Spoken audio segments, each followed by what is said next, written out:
Hello friends, Saman Gupta mathematics and physics classes में आपका स्वागत है। और मैं आज आपके सामने पुनः एक नए टॉपिक के साथ उपस्थित हुआ हूं और उम्मीद करता हूं कि मेरे द्वारा निर्मित आज का यह वीडियो भी आपको अच्छा लगेगा। स्टूडेंट्स, मेरे वीडियो को अंत तक देखिएगा और अगर आप नए सब्सक्राइबर हैं तो आप पहले मेरे चैनल को सब्सक्राइब कर लें, बेल आइकन्स दबाएं ताकि मेरे आने वाले वीडियो का हर नोटिफिकेशन आपको पहले प्राप्त हो सके। स्टूडेंट्स एंड फ्रेंड्स, अभी का जो हमारा टॉपिक है वो है व्हीट स्टोन ब्रिज, ठीक है, अर्थात व्हीट स्टोन सेतु। यह एक बहुत इंपॉर्टेंट टॉपिक है और इस टॉपिक से संबंधित का एक और इंपॉर्टेंट टॉपिक है, उसका नाम है मीटर सेतु अर्थात मीटर ब्रिज। तो आपको दोनों टॉपिक पढ़ना बहुत जरूरी है क्योंकि दोनों टॉपिक आपके परीक्षा में हर साल रिपीट करते रहता है, मतलब बार बार आते रहता है। ठीक, इससे संबंधित न्यूमेरिकल आंकिक प्रश्न पूछा जाता है आईआईटी, जेई और नीट जैसे एग्जामों में। पीईटी और एआई ट्रिपल ई जैसे एग्जामों में तो अफराद क्वेश्चन पूछा गया है, हम क्वेश्चन पेपर देख रहे थे। ठीक है, तो हमको दिखा था कुछ सवाल, हम आपको बताएंगे कुछ आंकिक प्रश्न जो आए हुए हैं। ठीक, तो व्हीट स्टोन ब्रिज के बारे में हम चर्चा करते हैं आपसे कि 1842 में इंग्लैंड के प्रोफेसर व्हीट स्टोन ने ही इस संरचना की, इस परिपथ का निर्माण किया और उन्होंने एक सिद्धांत दिया, जिस सिद्धांत के आधार पर या जिस सिद्धांत को हम व्हीट स्टोन सेतु का सिद्धांत या व्हीट स्टोन ब्रिज का सिद्धांत कहते हैं। क्या किए थे वो, उसके बारे में जान लीजिए स्टूडेंट। किए वो ये थे कि चार प्रतिरोध को इस प्रकार से व्यवस्थित किए थे कि उनके दो विकर्ण के बीच में एक धारामापी गैल्वेनोमीटर और दूसरे विकर्ण, मतलब एक विकर्ण के बीच में एक धारामापी अर्थात गैल्वेनोमीटर और दूसरे विकर्ण के बीच में सेल कुंजी की सहायता से जोड़कर एक समांतर चतुर्भुज या एक चतुर्भुज की संरचना प्राप्त किए और उन चतुर्भुज के चार भुजाओं पर चार प्रतिरोधों को जोड़े या लगाए। ठीक है, और जब उन्होंने इसमें धारा प्रवाहित किया तो धारा प्रवाहित करने से पहले वो धारा मापी को इस प्रकार से समंजित किए, समंजित मतलब व्यवस्थित किए, ठीक, कि उस धारा मापी में विक्षेप शून्य उत्पन्न हो, मतलब कोई विक्षेप उत्पन्न ना हो। तो जब धारा मापी में कोई विक्षेप उत्पन्न नहीं होगा तो पूरा समीकरण या पूरा ब्रिज जो है वो संतुलन अवस्था में कहलाएगा। तो इस आधार पर उन्होंने सिद्धांत दिया कि सेतु के संतुलन की स्थिति में, मतलब ब्रिज के संतुलन की स्थिति में किन्हीं दो संलग्न भुजाओं प्रतिरोधों का, भुजाओं का नहीं, किन्हीं दो संलग्न प्रतिरोधों का अनुपात अन्य दो संलग्न प्रतिरोधों के अनुपात के बराबर होता है। यह व्हीट स्टोन सेतु का सिद्धांत है। ठीक है स्टूडेंट, इसी सिद्धांत के आधार पर मीटर सेतु भी काम करता है। तो मैं मीटर सेतु के बारे में ज्यादा आपको नहीं बताऊंगा, मीटर सेतु की संरचना आपको बता दूंगा, उसकी बनावट बता दूंगा और एक छोटा सा सूत्र जो निकालते हैं वो मैं आपको बता दूंगा। ठीक, बाकी आपका प्रैक्टिकली ज्ञान आप अपने स्कूल में, विद्यालय में करके देख लीजिएगा। ठीक है ना। तो व्हीट स्टोन ब्रिज के बारे में हम चलते हैं स्टूडेंट। मान लेते हैं कि PQRS चार प्रतिरोध हैं जिसको समांतर चतुर्भुज ABCD के चार भुजाओं पर जोड़ा गया है। अब इसके किन्हीं एक विकर्ण BD के बीच में धारामापी अर्थात गैल्वेनोमीटर G जोड़ देते हैं और एक विकर्ण AC के बीच में कुंजी K की सहायता से सेल E जोड़ देते हैं। ठीक, G धारामापी होगा और E सेल होगा। ठीक है स्टूडेंट, तो ये एक डायग्राम बनाते हैं, उसके माध्यम से समझते हैं। देखिए स्टूडेंट, जो डायग्राम हम बनाए हैं वो एकदम प्रोफेसर व्हीट स्टोन के अनुसार बनाया है, थोड़ा सा टेढ़ा हो गया है, कोई बात नहीं। अब का डायग्राम सीधा भी होगा तो चलेगा, टेढ़ा भी होगा तो चलेगा, क्योंकि ये समांतर चतुर्भुज है ना। देखिए होता क्या है, प्रोफेसर ने ये कहा था अपने प्रयोग में कि चार प्रतिरोधों को चतुर्भुज के चार भुजाओं पर इस प्रकार से जोड़ते हैं कि उनके दो, मतलब दो विकर्ण होंगे, एक विकर्ण के बीच में धारामापी और दूसरे विकर्ण के बीच में सेल जोड़कर धारामापी में विक्षेप को शून्य करेंगे। शून्य करने के बाद सेतु जो है संतुलन की स्थिति में आएगा। ऐसी स्थिति में दो प्रतिरोधों का, संगत दो प्रतिरोधों का या संलग्न दो प्रतिरोधों का अनुपात अन्य दो संलग्न प्रतिरोधों के अनुपात के बराबर होता है। तो देखिए स्टूडेंट, मान लेते हैं समांतर चतुर्भुज की भुजा है ABC और D। ठीक है ना, चार भुजा है AB, BC, CD और DA, जिस पर चार प्रतिरोध जुड़े हुए हैं। एक प्रतिरोध है आपका P, एक प्रतिरोध है Q, एक प्रतिरोध है आपका R और एक प्रतिरोध है आपका S। ठीक है ना स्टूडेंट, ये R हो गया और ये S हो गया।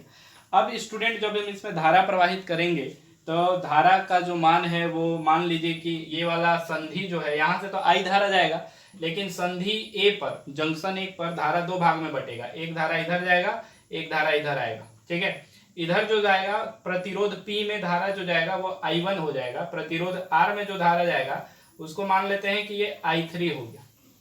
ठीक, अब स्टूडेंट ये I1 धारा जो है वो संधि B पर दो भाग में बटेगा। ठीक है, एक प्रतिरोध Q में जाएगा और एक धारा मापी में जाएगा। तो जो प्रतिरोध Q में जाएगा उसको हम लोग मान लेंगे I2 और जो धारा गैल्वेनोमीटर में आएगा उसको मान लेंगे IG। ठीक, अब देखिए धारा IG जो है स्टूडेंट, यहाँ स्विच K2 लगा हुआ है इसलिए धारा आगे नहीं बढ़ेगा। ठीक है, जब तक स्विच को जोड़ेंगे नहीं। अब I2 धारा संधि या जंक्शन C पर आएगा तो यहाँ भी वो, यहाँ तो संधि से विपरीत दिशा में भाग रहा था इसलिए IG का मान ऋणात्मक होगा, IG इधर आएगा तो भी आपका ऋणात्मक होगा। ठीक है, तो स्टूडेंट जो संतुलन का जो हमने यहाँ पर लिख दिया है कि सेतु के संतुलन की स्थिति में किन्हीं दो संलग्न भुजाओं के प्रतिरोधों का अनुपात शेष दो संलग्न भुजाओं के प्रतिरोध के अनुपात के बराबर होता है।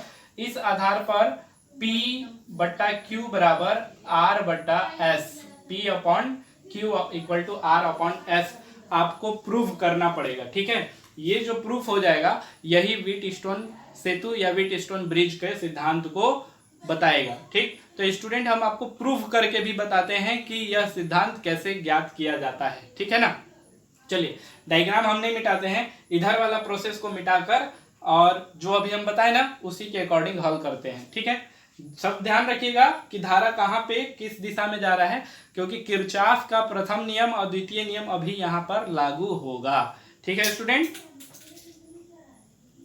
स्टूडेंट डायग्राम को देखिएगा, हमने लिख दिया है कि बिंदु बी पर किरचॉफ के प्रथम नियम से, बिंदु बी पर किरचॉफ के प्रथम नियम के अनुसार क्या होगा स्टूडेंट, देखिएगा I1 धारा जो है वो बिंदु बी मतलब जंक्शन के दिशा में आ रहा है, I2 जो है जंक्शन से दूर जा रहा है और IG धारा जो है वो जंक्शन से दूर जा रहा है। इसलिए हम लोग यहाँ पर ऐसे लिख सकते हैं कि I1 पॉजिटिव हो जाएगा प्लस में, minus IG minus I2 equal to नियत होता है मतलब 0 हो जाएगा। देखिए स्टूडेंट, हमने कहा है कि धारा मापी को इस प्रकार से अर्थात गैल्वेनोमीटर को इस प्रकार से व्यवस्थित करते हैं कि उसमें कोई विक्षेप उत्पन्न ना हो। अगर जब कोई विक्षेप उत्पन्न नहीं होगा तो धारा मापी में बहने वाली धारा का मान 0 हो जाएगा। ठीक, तो यहाँ पर हम ऐसे बता सकते हैं क्या, चूंकि IG इक्वल टू 0, हर कंडीशन में IG का मान 0 होगा स्टूडेंट। ठीक है, विक्षेप उत्पन्न नहीं हो रहा है इसलिए धारा मापी में कोई धारा प्रवाहित नहीं होगा। तो यहाँ पर हो जाएगा, इसी को हम लोग लिखेंगे तो बता सकते हैं कि I1 बराबर, ये माइनस दिख रहा है ना, इसको इधर पक्षांतर कर देंगे तो हो जाएगा प्लस I2। ठीक है स्टूडेंट, इसको दे देंगे समीकरण नंबर 1, ये वाला समीकरण नंबर 1 ऐसे नहीं देते हैं, ऐसे दे देते हैं। ठीक, अब स्टूडेंट ध्यान पूर्वक देखिएगा, उसके जस्ट विपरीत जो बिंदु D दिख रहा है, ठीक है, वो भी एक जंक्शन है। इस जंक्शन में I3 धारा इधर आ रहा है, I4 धारा भी इधर आ रहा है। ठीक, IG भी नीचे आ रहा है, जंक्शन की ओर आ रहा है। लेकिन ध्यान देने योग्य बात यह है स्टूडेंट कि I3 जो है वो इधर आने के बाद इधर लौट जाएगा। ठीक है, मतलब ये ऐसे चला जाएगा। तो यहाँ पर I4 जो है वो इधर ना आके ये I4 इधर से जाता हुआ दिखेगा आपको। ठीक, तो लिख सकते हैं कि बिंदु B पर किरचॉफ के प्रथम नियम से लिखें, अब बिंदु D पर किरचॉफ के प्रथम नियम से। तो यहाँ पर देखिए स्टूडेंट, IG धारा भी जो है वो D की दिशा में आ रहा है। अगर परिपथ को पूरा कर देंगे तो ये स्विच को जोड़ देंगे तो धारा IG नीचे की ओर आएगा, मतलब संधि की ओर आएगा। अर्थात ये हो जाएगा स्टूडेंट कि I3 plus IG minus I4 equal to 0। चूंकि IG का मान 0 है स्टूडेंट तो यहाँ पे भी IG 0 हो जाएगा, या इसी को लिख सकते हैं I3 बराबर, इधर पक्षांतर कर देंगे तो हो जाएगा I4। ठीक है, इसको दे देंगे इक्वेशन नंबर 2। ध्यान रखिएगा सब समीकरण जो है वो हमारे लिए बहुत इंपॉर्टेंट है। ठीक, अब स्टूडेंट हम लेके चलते हैं आपको किरचॉफ के द्वितीय नियम कहाँ पर प्रयोग होंगे, उसके लिए बंद परिपथ ए बी डी ए में, ए बी डी ए में किरचॉफ के द्वितीय नियम से। स्टूडेंट जब किरचॉफ के द्वितीय नियम का प्रयोग करेंगे तो द्वितीय नियम के अनुसार प्रवाहित होने वाला धारा और संगत प्रतिरोध का गुणनफल का बीजगणितीय योग जो होता है वो विद्युत वाहक बल के बराबर होता है, या विद्युत वाहक बल के बीजगणितीय योग के बराबर होता है। तो देखिए स्टूडेंट, जब हम ये परिपथ से चलेंगे, बंद परिपथ ए बी डी ए में, तो इसमें प्रतिरोध P है, प्रतिरोध G है और प्रतिरोध R है। 3 ठो प्रतिरोध है। P में I1 धारा बह रहा है, G में IG धारा बह रहा है और R में I3 धारा बह रहा है। इसमें कोई भी विद्युत वाहक बल अर्थात सेल नहीं जड़ा हुआ है, ठीक है। इसलिए किरचॉफ के द्वितीय नियम के आधार पर अगर हम इसको लिखना चाहें तो हम लोग लिख सकते हैं कि I1P, ठीक, प्लस हो जाएगा स्टूडेंट IG इंटू जी और माइनस हो जाएगा स्टूडेंट I3 इंटू आर, बराबर में हो जाएगा 0, ठीक है। अब स्टूडेंट देखिए, हम कहे हैं कि धारामापी जो है संतुलन की स्थिति में है, अर्थात उसमें कोई विक्षेप उत्पन्न नहीं हो रहा है, और विक्षेप उत्पन्न नहीं हो रहा है तो उसमें बहने वाली धारा का मान 0 होगा। तो देखिए स्टूडेंट, जब IG बराबर 0 होगा तो 0 में G का मल्टीप्लाई करेंगे तो पूरा टर्म 0 हो जाएगा, है ना। तो यहाँ पर ये वाला टर्म पूरा 0 हो जाएगा। क्या बचेगा? I1P माइनस I3R बराबर 0। ये माइनस I3R को उधर पक्षांतर कर देंगे तो ये लिखा सकता है स्टूडेंट, या हो जाएगा I1P बराबर I3R। ध्यान देंगे स्टूडेंट, ये जो समीकरण आ रहा है ये समीकरण हो जाएगा हमारा समीकरण नंबर 3, I1P बराबर I3R, ठीक है। इसको हम समीकरण 3 इसलिए मान रहे हैं क्योंकि आगे हमको इसका काम है, ठीक। अब देखिए स्टूडेंट, इसके जस्ट बगल में एक ठो बंद परिपथ है। बंद परिपथ है BCDB, मतलब ये वाला जो त्रिभुज के आकार का दिख रहा है। इसमें भी 2 प्रतिरोध हैं, QS और एक अन्य जो है वो गैलेनोमीटर है, ठीक है। तो अब किरचॉफ का द्वितीय नियम इधर वाले परिपथ में लगाएंगे। किरचॉफ के द्वितीय नियम से हो जाएगा स्टूडेंट, इसमें I2Q, देखिए संधि से देखिएगा ना ध्यान से, इधर जो है संधि यहाँ पर है, संधि से एक धारा इधर जा रहा है, एक धारा इधर जा रहा है, तो इधर वाला धारा तो ऋणात्मक हो जाएगा, ये वाला धारा धनात्मक होगा, ठीक। क्लॉकवाइज डायरेक्शन में चल रहा है, मतलब जो क्लॉकवाइज डायरेक्शन में जाएगा वो धनात्मक होगा, जो एंटी क्लॉकवाइज डायरेक्शन में जाएगा वो ऋणात्मक होगा, ठीक है। तो ये आपका धनात्मक हो जाएगा, ये जो है ऋणात्मक हो जाएगा, ये भी जो है वो ऋणात्मक हो जाएगा। अर्थात आप इसको कह सकते हैं कि I2Q minus IG into capital G minus I4 into S बराबर 0, क्योंकि इस बंद परिपथ में भी कोई विद्युत वाहक बल या कोई सेल हमारे पास नहीं जुड़ा हुआ है, ठीक है, इसलिए यहाँ 0 ले लिए।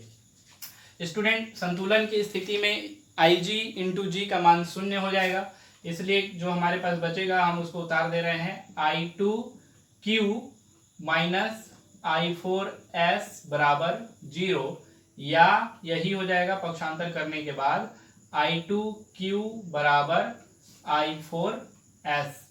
तो ये जो प्रतिरोध वाला मान आएगा इसको दे देंगे समीकरण नंबर 4। अब क्या करेंगे हम लोग कि जो समीकरण 3 प्राप्त हुआ है, समीकरण 3 में समीकरण 4 का भाग दे देंगे, ठीक है। समीकरण 3 में समीकरण 4 का भाग देंगे तो हो जाएगा I1P बट्टा I2Q बराबर में I3R बट्टा I4S।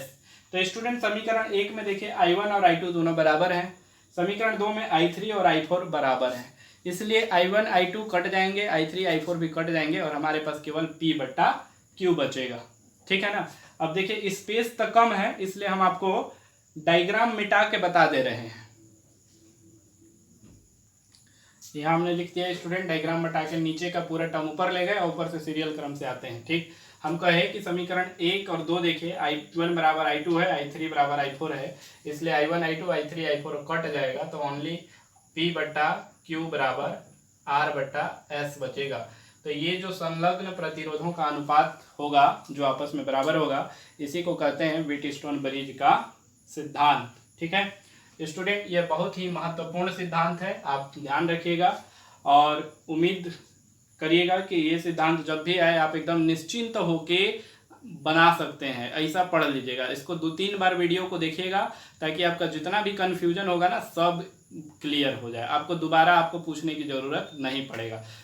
कुछ महत्वपूर्ण बातें हैं जो व्हीटस्टोन सेतु से संबंधित है। उनमें सबसे पहला बात यह है कि व्हीटस्टोन सेतु जो है, इस व्यवस्था को सेतु इसलिए कहा जाता है क्योंकि धारामापी की भुजा BD चतुर्भुज की भुजाओं ABC और ADC के ऊपर सेतु की भांति रखी जाती है, अर्थात जैसे पुल होता है पुल के समान, ब्रिज के समान रखी जाती है। ठीक है, दूसरा इसका बात ये है, इसमें इम्पोर्टेंट बात कि P और Q वाली भुजाओं AB और BC को अनुपातिक भुजा कहते हैं तथा R वाली भुजा को ज्ञात भुजा और S वाली भुजा को, जो CD भुजा S प्रतिरोध जहाँ लगा था, उसको अज्ञात भुजा कहते हैं। ठीक है, तीसरी बात जानने योग्य यह है कि यदि सेतु संतुलन की स्थिति में सेल और धारामापी के स्थान परस्पर बदल दिया जाए तो भी सेतु के संतुलन में कोई प्रभाव नहीं पड़ता। और चौथी और महत्वपूर्ण बात यह है कि व्हीटस्टोन ब्रिज की सुग्राह्यता अधिकतम उस समय होती है जब चारों प्रतिरोध PQRS समान क्रम में हों। ठीक है, तो इन 4 बातों को आप ध्यान रखिएगा स्टूडेंट। ये 4 बातें आपके प्रतियोगी परीक्षाओं के लिए अत्यंत महत्वपूर्ण हैं जो ऑप्शन में पूछे जाते हैं।